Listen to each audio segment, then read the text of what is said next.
about how all these high-up people smoke DMT and communicate with these interdimensional beings. What is it that these beings want from us, and what is their nature in relation to us? Okay, this is a true story. And I'm not opening myself up to criticism here. I'm going to tell you the true story.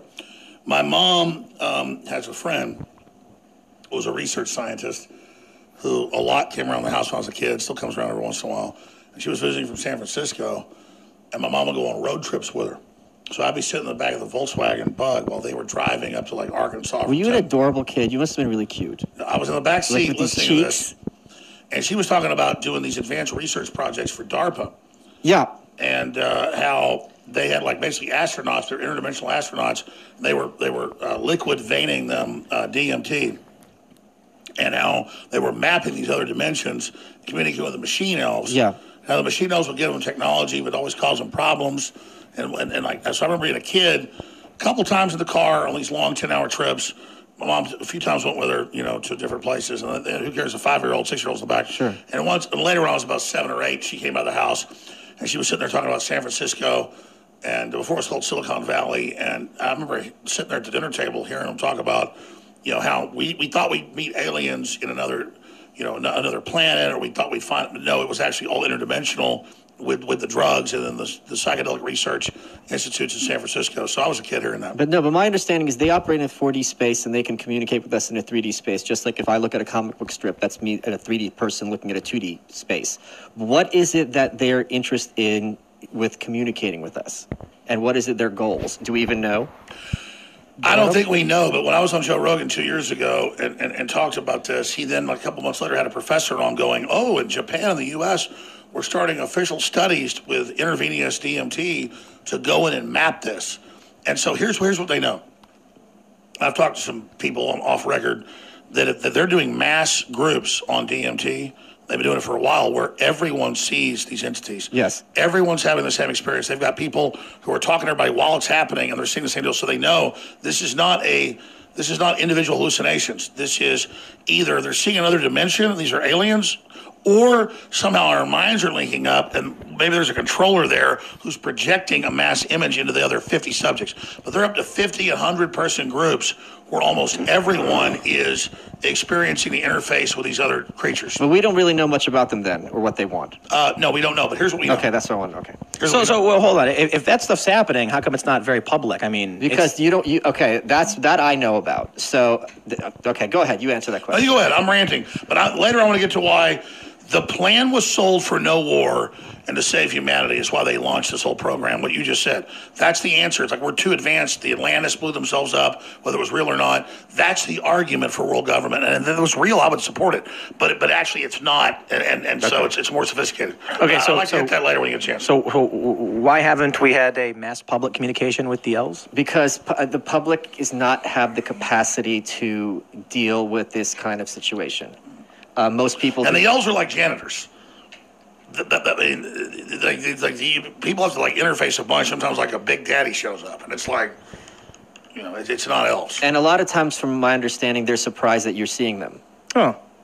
Yeah, I just watched that movie from it's like you're jumping into somebody's bedroom at night. Yeah. You ever see that 80s horror movie From Beyond? With, who was in that movie? It's, I think it's supposed to be based off of, who did Cthulhu? Lovecraft. Yeah. So basically, it's this scientist creates a machine that stimulates the pineal gland, and then all of a sudden, Lovecraft, and it grows out. Yeah, and they start seeing these weird things floating, and they're like, "Wow, they're always there, but you can't see them." Yeah, it kind of reminds me of that. I forgot that movie. Yeah, there's another movie too, Gross. Where the pineal grows out. That's it. That's From Beyond. Yeah. So this is how it's been explained to me. Okay, so who's this? That's a stick figure. No, but you can see it's labeled, right? What is that? So that's MM. MM. Is that Michael Malice? That's me. Next to that is who? It says they? It says Alex. Alex. So that's Alex. I can't read your handwriting. And then there's you next to it, right? That's me. And there's a little house. Is that smoke coming out of the chimney? Yes, but hold on. So each of those figures correspond to 3 of us. What does that house correspond to? My house? No, that house doesn't exist, right? It's a representation of a house, but has no referent in reality.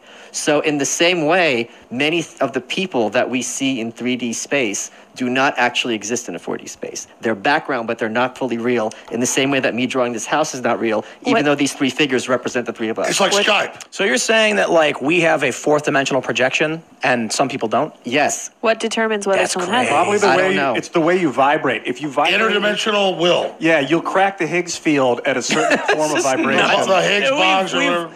You have pulled Tim Pool into this parallel universe. I have no idea what's going on. You No, do know here's what I'm telling you do you. know exactly This what's is- happening. I understand what you're saying. NASA tried to abandon space travel because of this. When they found out about this, It's like Stranger this is, Things. This is real. Yeah, They're like that's the upside down. That's exactly upside correct. down world. They're- You're laughing, but I'm not Interesting. joking. Let me tell you guys a story. All right, what's the story? So I don't smoke. I don't drink. I got tattoos. I was but I wasn't boring when I was hanging out with my friends when we were teenagers. That's not how they tell it. Oh no, they loved it. They always thought I was stoned because I would say crazy things. It's interesting ideas. No, for real. Like, so I'm sitting in my friend's house, and they're baked out of their minds, but I'm not because I don't smoke.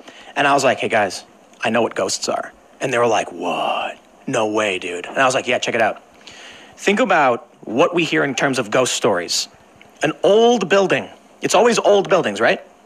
What if you were a being that existed in more dimensions than 3? The time dimension you experienced as space. Yes. An old building would be a large building because you could freely move about from the 1800s to the 1900s. So if you were a derelict interdimensional being, you'd be like, dude, I found this really big house. Let's go occupy it. Because you're derelict, whatever these creatures do in Homeless, there. yeah. Maybe you lost your job or whatever, and so you're just a vagrant interdimensional being. And so you go into this, and it's like you're chilling with your other derelict, gutter crust interdimensional beings, and you look over at your buddy, and you're like, hey, can you go back to can you go up to 1980 and grab me a tab? It's like, yeah, and it's like going upstairs to them. But then, periodically, they get little critters, humans, that occupy the space. That's why they do parlor tricks. They slam the door and they jiggle the lantern to scare you, and then you leave, and then they get their space back.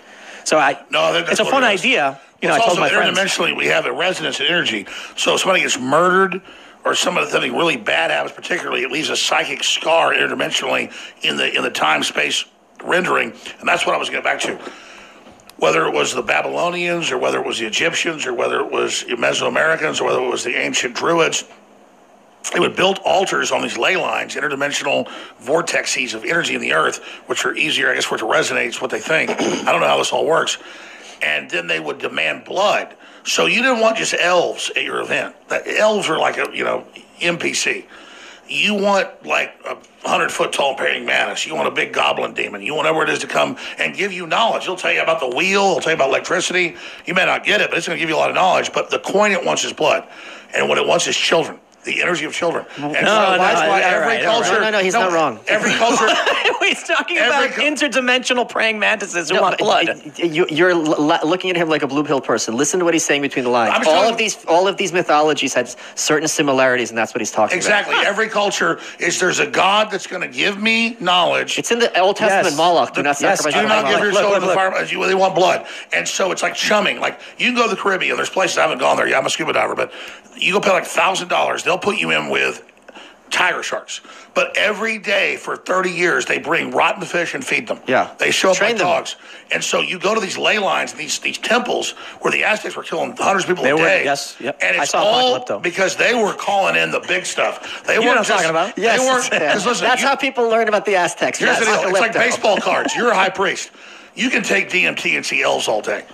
But you start killing kids at a certain point on a routine basis, you're going to call in some big daddies. Slow down. So what do I got to do? Does it matter how okay, ugly these okay. kids are? So the Listen, hold on. Knock, knock. Knock, knock. Who's there? Noah. Noah who? Noah's having more fun than us. True. Very true. Listen. No, I'm not even into this. This is what the occult is. I would think it's that- all the black magic. It's all the grand do you really believe this stuff is real? I'm not involved in it. The globalists are obsessed with it, Tim. It's all the black magic books. As you kill a kid, the demons come give you knowledge. It's indisputable that it's real. What it No. what it Hold means- on. You mean the The practices, psychology, the beliefs. practice is real. It is indisputable that it is indisputable that people are having similar experiences that people who don't know each other. I so saw what this- that means, we don't know. You want to know one of the craziest things Exactly. I've I ever don't know. Sorry, go ahead. I was watching Mythbusters, and they put everybody in a booth so they couldn't see each other, And then when one person yawned, like dominoes, they yawned. Yeah, it's all psychic. That was weird. So sixth sense. Now, I'm half kidding. Like, I think that there's scientific explanations for shared human experience and shared human beliefs in the sense of like The culture. Jungian stuff.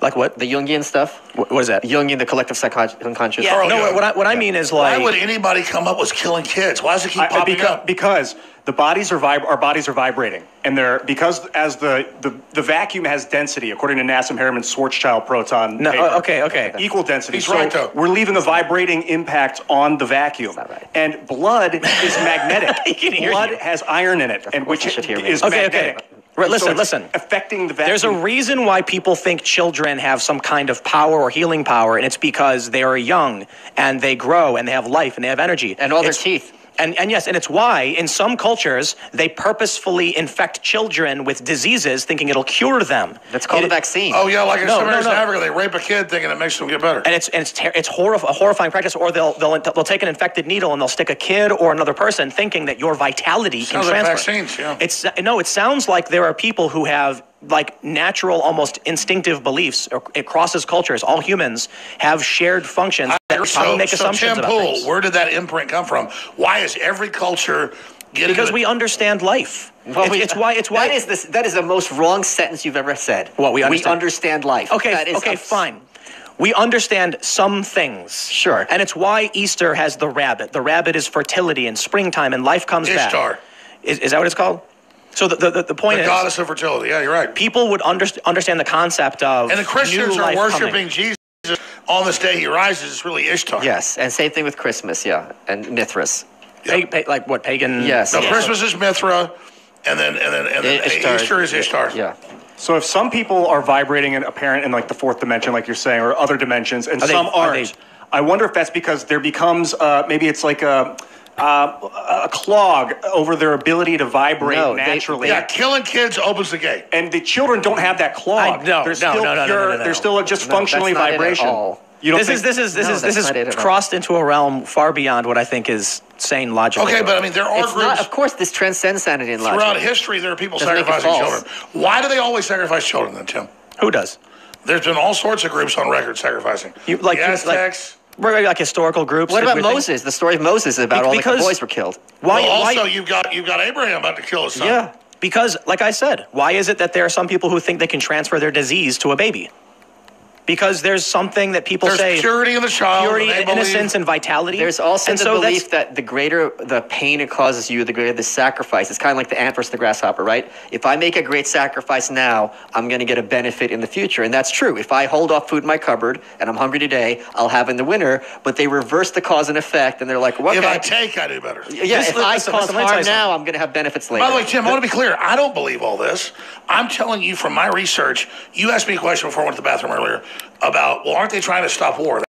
That's my deal. And you also why are they? You had another point about, well, why are they doing all of this? We're talking about international billionaires and corporate interests and elites. Well, here's how they recruit people. They set up League of Nations and the UN saying, we just had a war, we just killed 10 million people or whatever. It's more than that in World War I. It sounds good. You get all the good guys to join you, but then it's betrayed by other people and other corporate interests who aren't really trying to stop war. They're trying to control all the good people that would try to stop war so they have power and control. It's a big scam. If you tell me that there are very wealthy and powerful people who are scared of overpopulation and climate change, and they're willing to do dramatic and dangerous things to hurt people to get their way, I'd say, sounds like it's based in reality. If you tell me there are weird satanic death cults that transcend time and interdimensional beings, I'm going to be like, you just... Okay, here's why you're wrong. But no, you're talking to me about religion. But let's go further. Let's go further. Okay, can I defend you for a second? I think I can do better than you do. Because a lot of the things that Alex says, he says it in a certain manner that we've been so trained to dismiss it. Here's a good example. It's not about dismissing. It's about you're speaking of things outside of perceivable reality. No, The no. outer limits. Hold on. Let's talk about Bohemian Grove. Okay? If I sat down and told you about Bohemian Grove, that there is a group in California where all these powerful people get together, and once a year they burn down a figure in effigy, like in Burning Man, and they have these weird festivals. Giant owls. Yeah. You would think, okay, this is crazy Alex Jones talk and blah, blah, blah. No, I disagree. I'm not saying, I'm just saying not just you specifically, people. Like if you just say this, they're like, okay, that's crazy. You look on Wikipedia. I mean, Nixon was there, and I can't repeat what he said. I mentioned it was the way he talked about Rogan. it. And the one time Dave Gergen, who is the most like stone cold, like no affect person, was when Alex interviewed him. He lost his cool because that's like, his religion. Look this up. Look up David Gergen, Alex Jones. But what happened to Bohemian Grove? And David Gergen flips his ass. Yes. But could it just be that a bunch of weird people have a weird ritual? But the thing is, it's not it, because we are trained to think that powerful people don't do weird things. Right? The powerful people, they're nice. They have their dinners. They have their Davos festival. I disagree. They wear perfect suits. No. Hunter Biden with a crack pipe in his mouth. Hunter Biden is not one of these people. No, I agree. So let me try to answer your big question. And hold on, let me say one more thing. If it was just crack, it would be fine. The things they do, because that's just pleasure. The things that they do are so weird and depraved. These aren't things that you and I would ever think of doing. They're rites of passage. Where do you guys learn this stuff? What makes you think it's real? Infowars.com. Well, yeah. So no, when I was a kid, I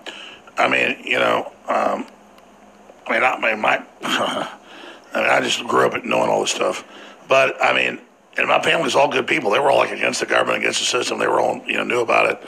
Like my mom's dad grew up in Dallas, in the richest area of Dallas. There was this famous German inventor and who invented like modern air conditioning.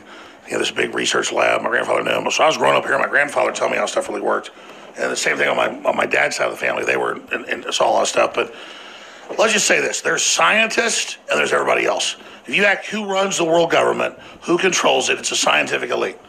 And then they have a college of scientists and a whole strata of individuals. They don't even talk to anybody else. They think everybody else is idiots.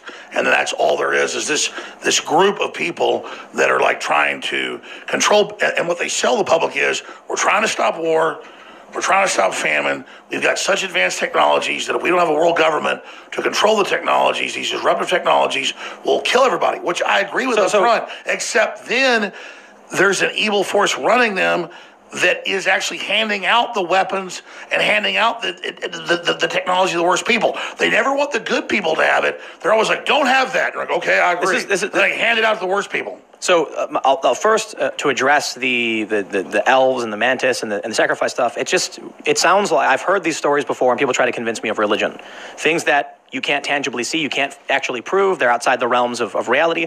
I've heard numerous stories, all conflicting and all challenging each other. Well, here's the deal. So we're not talking about Jesus. They could all be wrong. And we're not talking about... For sure. So if you're going to come to me and say, I've got this system, here's how it functions, say, been there, done. I've heard that before. But Tim, here's the deal. I'm not endorsing any of this. I'm not sitting here endorsing... Sure. I understand. What I'm saying is the globalists believe that by taking the blood of children, by being ruthless, they prove their power. It's a gang initiation. I don't know about that. Here, let me ask you this, because I've always wondered this. Know about what? Gang initiation? No, I got you. When you say the globalists, who specifically are you referring to? You never kind of make it clear from my understanding. When I say globalists, they want a one world government that controls Who's all they, five. though? Are they international billionaire elites like corporations? The Davos Group. The Davos Group, okay. So here's the other point I'll make. The one thing that really just I feel like disproves a lot of the global conspiracy stuff is, can I ask you a personal question, Alex? Sure. Are you rich? Not really. No. Were you at any point? How do you define rich? I don't want you to have to publicly say, but I know people who are extremely wealthy, and they're nothing like this. They're not interested in anything like this, and they're extremely disruptive. They're politically active. They do things that fly in the face of what you're saying, and I wonder why it is, if there's such great control over these systems, how these people come to exist with the wealth they have and the influence they have. Well, that's why they want a global reset and a monopoly of power, because there's all these mainline, I call people that have $100 million middle class, $500 million middle class. I mean, people that control institutions are what you call rich. So what you're saying is that you're worth $100 million? Is that what I'm lower middle class. I mean, I'm not. So it's 50? Here's the deal. I've made a lot of money, and I put it into the war. So how is it that you've been able to become so influential and successful if there is this group of to be fair, they banned you from everything, and that was seemingly coordinated all around the same time, and it was... Yeah, very strange. Because there's not just good or evil in the world. There's all sorts of ideas.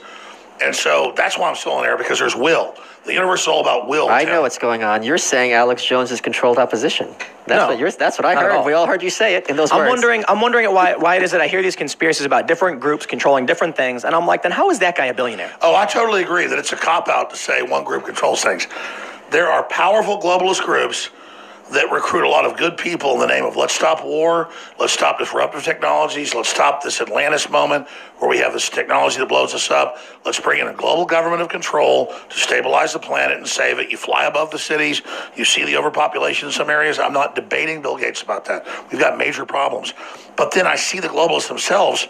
They're promoting transgenderism of children. I'm not against some dude that wants to say he's a woman or is a woman. I'm against taking children and telling them they've got to have a sex change and be chemically altered at age 5.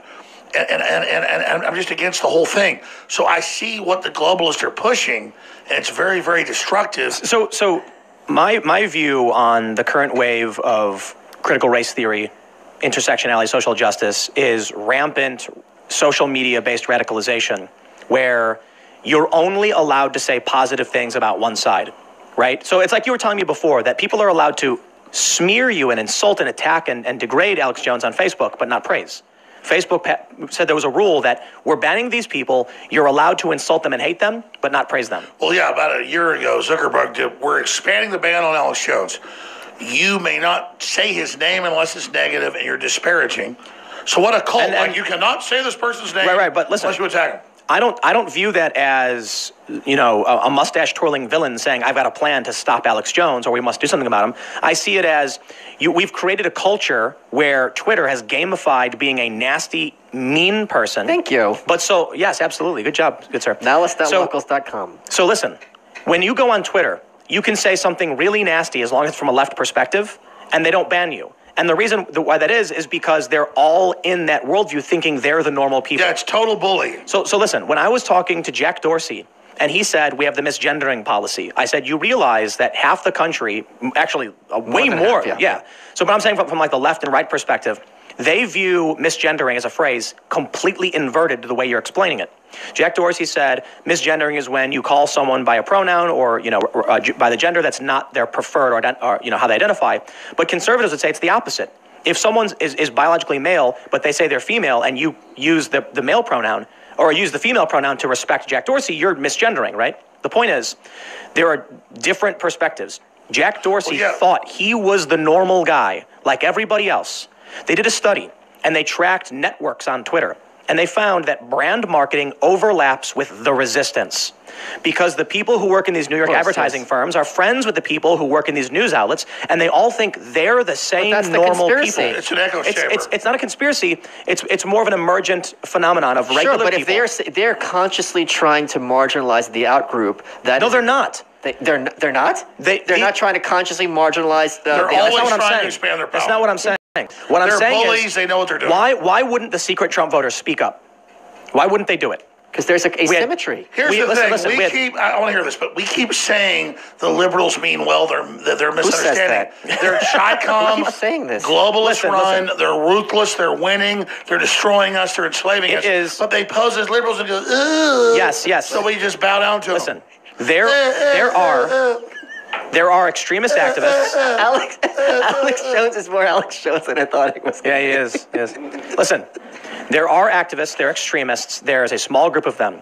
And what I think happens is, it has always been with, not with Jon Stewart, and then eventually you get these cookie cutter garbage versions of Jon Stewart. Yeah, his children born out of wedlock, so to speak. The cool place to be is the right is bad, the left is good, John Oliver mocking conservatives. So what ends up happening is you have these extremists, small percentage of the country, but a large number of people who bully and take advantage of this phenomenon. That's what happened to Islam, the more radical becomes, and the more radical becomes, it becomes an extremist. What happens is, most liberals are probably in a giant mob of people screaming, and they're scared, looking around at each other saying, I'm not going to stick my neck out because they'll cancel me next. I think you're wrong. I don't think they're scared. I don't think they have an identity, and they only have an identity as part of a group. If they were in Iran, they would be hardcore jihadis. They're not scared. No. I'm talking about the people who are scared. I'm talking about that there are people who are just going with the mob. You project your intelligence onto them. Yeah. They don't care. They want power. They want control. You're talking about the extremists.